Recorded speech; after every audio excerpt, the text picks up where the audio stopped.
Assalamualaikum warahmatullahi wabarakatuh. Ketemu lagi. Kali ini kita akan membahas mengenai pendidikan kewarganegaraan dengan tema integritas nasional. Oke, integrasi nasional ya oleh saya sendiri.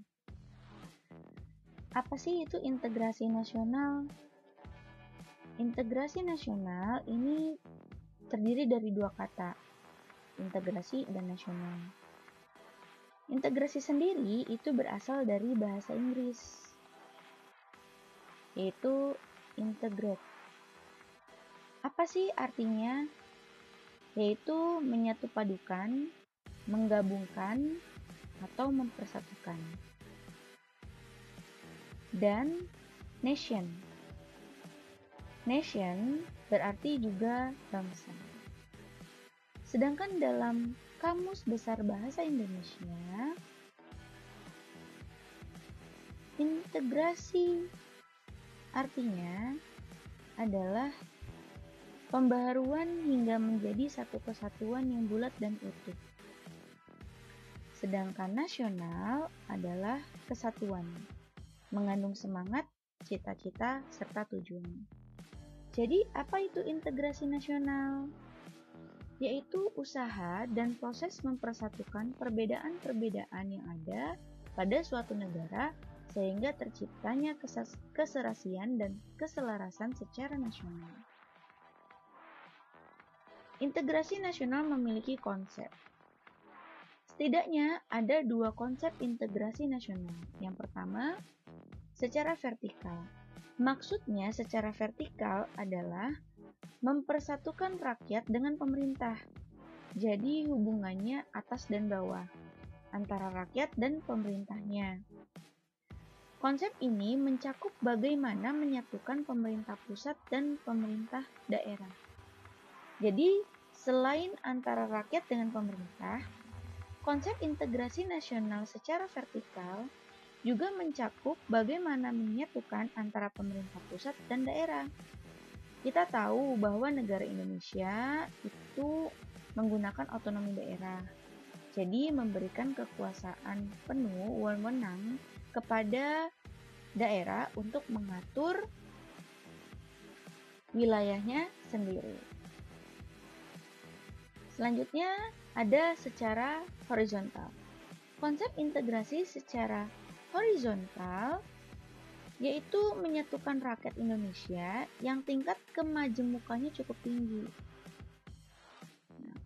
Tingkat beda perbedaannya.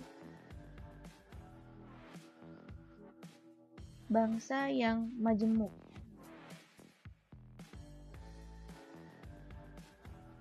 Bagaimana membangun identitas kebangsaan yang sama meskipun masyarakat memiliki jati diri, golongan, agama, etnis yang berbeda-beda. Jadi bagaimana nih caranya konsep integrasi nasional secara horizontal? Ini hubungannya antara masyarakat yang satu dengan masyarakat yang lain. Tentunya seperti yang sudah saya bilang, Indonesia ini terdiri dari berbagai agama, berbagai golongan, berbagai etnis. Dan itu semua memiliki pemikiran yang berbeda-beda. Bagaimana menyatukan pemikiran tersebut? Itulah konsep integrasi secara horizontal. Syarat integrasi nasional ini yang pertama adalah anggota masyarakat merasa bahwa mereka semua berhasil untuk saling mengisi kebutuhan-kebutuhan yang satu dengan yang lain. Jadi sudah jelas di sini bahwa masyarakat merasa mereka semua berhasil untuk mengisi kebutuhan yang ada antara kebutuhan satu dengan kebutuhan yang lain. Yang kedua, terciptanya kesepakatan bersama mengenai norma-norma dan nilai-nilai sosial yang dilestarikan dan dijadikan sebagai pedoman. Masyarakat tersebut harus sepakat norma-norma dan nilai-nilai sosial apa yang dijadikan pedoman untuk melaksanakan kehidupan yang baik. Contoh, kesepakatan bersama adanya Undang-Undang Dasar 1945, itu salah satu contohnya, sebagai landasan berperilaku. Kemudian ada Undang-Undang Sistem Peradilan Pidana Anak. Itu berisi norma-norma dan nilai-nilai sosial yang dijadikan pedoman sebagai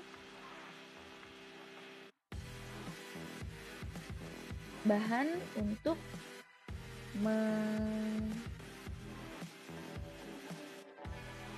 mengadili anak yang berperkara. Kemudian yang ketiga, norma-norma dan nilai-nilai sosial yang dijadikan aturan yang baku dalam melangsungkan proses integrasi. Nah, norma-norma dan nilai-nilai sosial tersebut dijadikan aturan yang benar-benar baku, tidak bisa diganggu-gugat dalam melangsungkan proses integrasi nasional. Kemudian ada juga faktor penghambat integrasi nasional. Yang pertama, adanya ancaman dari luar. Ini kita bilang adalah gangguan dari luar.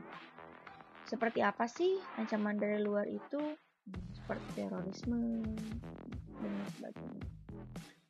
Kemudian ada kondisi masyarakat yang heterogen. Apa sih heterogen? Mementingkan kepentingannya sendiri. Jika masyarakat kita itu merupakan masyarakat yang heterogen, akan sulit untuk mencapai integrasi nasional tersebut. Karena integrasi nasional dapat tercapai apabila adanya kerjasama antara masyarakat yang satu dengan masyarakat yang lain.